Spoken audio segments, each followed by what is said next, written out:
निसर्गाच्या चमत्काराचे अनेक पैलू आपण आजवर पाहिले असतील, पण सध्या भंडारा जिल्ह्यात एका अजब घटनेने सर्वांचं लक्ष वेधलंय. तुमसर तालुक्यातील गोबरवाही इथल्या प्रसिद्ध नागझिरा मंदिर परिसरात एका पळसाच्या झाडावरून चक्क पावसासारखा पाण्याचा वर्षाव होतोय. खरं तर भर उन्हात किंवा निरभ्र आकाशाखाली घडणारा हा प्रकार पाहण्यासाठी संपूर्ण जिल्ह्यातून भाविकांची आणि कुतूहल असलेल्या नागरिकांची अलोट गर्दी उसळतीये. तुमसर कटंगी मार्गावर बसलेल्या नागझिरा मंदिराच्या आवारात एक पळसाचं झाड आहे आणि तेच सध्या आकर्षणाचं केंद्रबिंदू बनलंय. या झाडाच्या खाली उभे राहिल्यास 24 तास पावसाच्या हलक्या सरी कोसळत असल्याचा भास होतो. विशेष म्हणजे आजूबाजूला कडक ऊन असताना केवळ याच झाडाखाली हा जलवर्षाव सुरू आहे. रात्रीच्या शांततेत या पावसाचा अनुभव अधिक स्पष्टपणे येत असल्याने भाविकांमध्ये हा कुतूहलाचा विषय ठरलाय.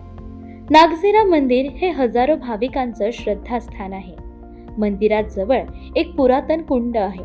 तिथून 12ही महिने नैसर्गिक पाण्याचा झरा वाहतो आणि याच झऱ्यामुळे या ठिकाणाला नागझिरा हे नाव पडलंय.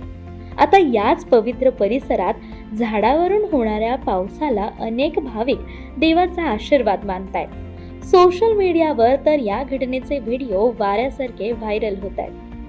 हा चमत्कार पाहण्यासाठी संपूर्ण जिल्ह्यातून लोक तर येतच आहेत, मात्र खासदार डॉक्टर प्रशांत पटोळे यांनी देखील इथे येऊन पाहणी केली आणि हा खरोखरच चमत्कार असल्याचं म्हटलंय. नागझिरा देवस्थानामध्ये गोबरवाहीला तिथं नागदेवताचं मंदिर आहे. 12 ज्योतिर्लिंगाची तिथं स्थापना झाली आणि मोठा शिवपुराण झाला.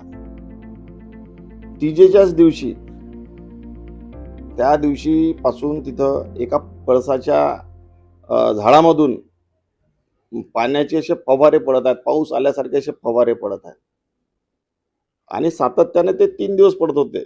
जसजसं लोकांना भाविकांना माहीत झालं तर हा एक प्रकारचा चमत्कारच आहे. कारण का एका झाडामधून पाऊस कसा पडेल आणि आता सुद्धा पण आता 5वा दिवस आहे, पण सातत्यानं पाऊस दिवस रात्र 24 तास त्या झाडातून पडत आहे.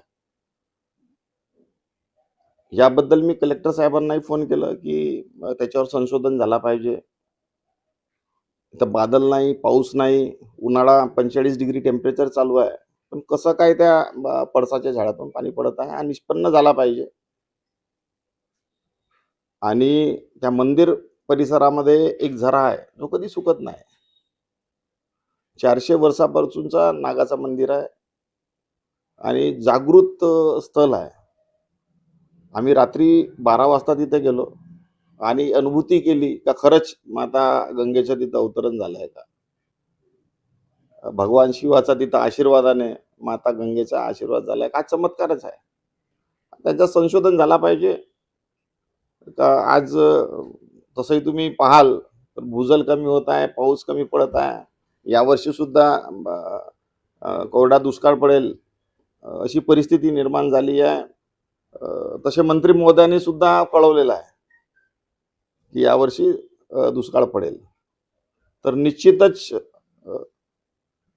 त्याच्याबद्दल संशोधन केलं पाहिजे. भाजपच्या काळामध्ये गणपतीला दूध पाजून चमत्कार होऊ शकते, तर पळसाच्या पानामधून फवारे फुटत आहे हा चमत्कार होऊ शकत नाही का. श्रद्धा आपल्या जागी असली तरी विज्ञानाच्या कसोटीवर या घटनेमागे काही रंजक कारणं दडलेली असू शकतात. ती काय आहेत पाहूयात. अनेकदा झाडांवर विशिष्ट प्रकारचे कीटक मोठ्या संख्येने आढळतात. हे कीटक झाडाचा रस शोषतात आणि शरीरातून अतिरिक्त द्रव बाहेर टाकतात. हजारो कीटक एकत्र आल्यास तो पावसाचा वर्षाव असल्यासारखं वाटतं. आणि नागझिरा परिसरात जमिनीखाली पाण्याचा मोठा स्रोत आहे. जेव्हा झाडाची मुळं जमिनीतून जास्त पाणी शोषतात आणि हवेत आर्द्रता अधिक असते, तेव्हा झाड पानांच्या कडांमधून थेंबांच्या स्वरूपात पाणी बाहेर टाकतं.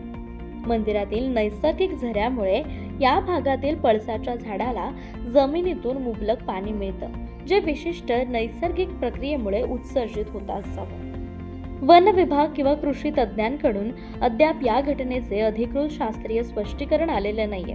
मात्र तोपर्यंत तरी नागझिरा मंदिरातील हे झाड पर्यटकांच्या आणि भाविकांच्या आकर्षणाचा विषय बनलाय. थोडक्यात सांगायचं तर कुणासाठी ही देवाची कृपा, तर कुणासाठी निसर्गाचं एक अनोखं कोड. कारण काहीही असलं तरी नागझिराच्या या पळसाच्या झाडाने सध्या सर्वांनाच अचंबित केलंय हे मात्र नक्की.